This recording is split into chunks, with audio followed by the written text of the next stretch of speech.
नादिया के शांतिपुर में अनोखा चमत्कार। 7 फुट लंबी केले की कांदी, 1000 से भी अधिक केले। नादिया जिले के शांतिपुर में एक अद्भुत दृश्य देखने भीड़ उमड़ पड़ी। स्थानीय निवासी निरंजन सरकार ने अपने घर के बगीचे में एक ऐसा केला गाछ उगाया है जिसकी कांदी लगभग 7 फुट लंबी और उसमें 1000 से भी ज्यादा केले लगे हैं। हैरानी की बात यह है कि पेड़ की ऊंचाई की तुलना में कांदी इतनी भारी और विशाल है कि उसे जमीन तक लाने के लिए नीचे अलग गड्ढा खोदना पड़ा। इस केले के पेड़ को स्थानीय लोग हजारी केला गाछ के नाम से जानते हैं। यह मूल्य रूप से बेंगलोर की एक विशेष प्रजाति है।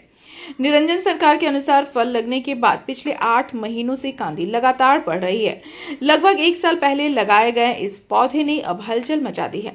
इन छोटे आकार के केलों का स्वाद भी बेहद खास, बहुत मीठा और स्वादिष्ट है। करीब पूरी कांदी ऊपर से नीचे की ओर समय के साथ पकती जाती है। इसकी देखभाल भी कठिन नहीं, सिर्फ गोबर खाद देने से ही पेड़ अच्छी तरह बढ़ गया। किसी रासायनिक खाद या दवा की जरूरत नहीं पड़ी। सरकारी नौकरी से सेवानिवृत्त होने के बाद निरंजन बाबू की बागवानी के प्रति रुचि और बढ़ी।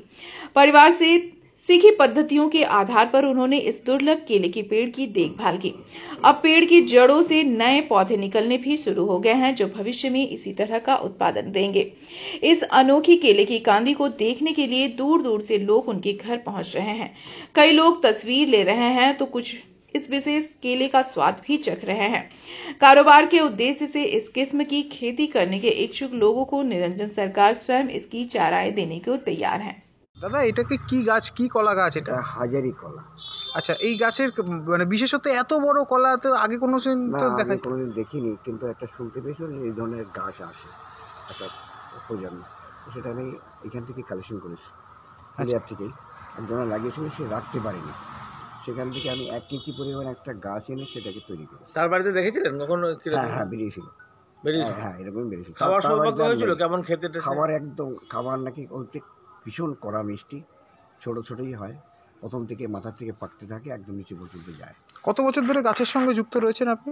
আমি আমাদের ফ্যামিলিগত, আমরা এটা গাছের সঙ্গে যুক্ত।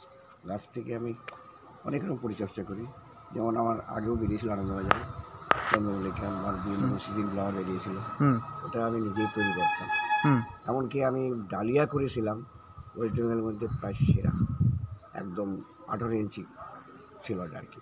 আচ্ছা, এই গাছটার পরিচর্যা করতে কি কি লাগছে? এটা একদম সাধারণ গোবর সার দিলেই হয়ে যায়, এমন কিছু লাগে, কোনো ওষুধও লাগে। আপনি কি আগাগোড়া গাছ নিয়েই থাকতেন না কোনো কাজবাজ করতেন? না, আমি সরকারি কর্মচারী ছিলাম, কিন্তু গাছ নিয়ে আমার ছোটবেলার থেকে রিটায়ারমেন্টের পর এখন গাছে। এই কলা গাছকে কি কলা গাছ বলে পরিচিত? এটা একদম হাজারি কলা বলেই পরিচিত। এটা মূলত কোন জায়গাকার? এটা বলছে সাধারণত ব্যাঙ্গালোর ভ্যারাইটিস। আপনি এখান থেকে? আমি এখান থেকে। তো এই কলা মানে মোচাটা পড়েছে কবে, কতদিন আগে? প্রায় 7-8 মাস হয়ে গেল। 8 মাস? হ্যাঁ, 8 মাস ধরে এরকম বেরিয়ে যাচ্ছে? বেরিয়ে যাচ্ছে। প্রথম যখন বেরিয়েছে তখন এই গর্ত করে রেখেছেন কেন নিচে, যাতে আরো 2 ফুট যেতে পারে। ও, এবং এ বড় হবে কি এইভাবেই? হ্যাঁ, এইভাবে প্রথম থেকে যারা যেগুলো হচ্ছে এগুলো পাকবে আর নিচের থেকে আস্তে আস্তে যাবে। আচ্ছা, হাইট কতটুকু? আমার এই 5 ফুট 2। 5 ফুট, তার মানে উপরে 1 ফুট নিচে 1 ফুট। হ্যাঁ।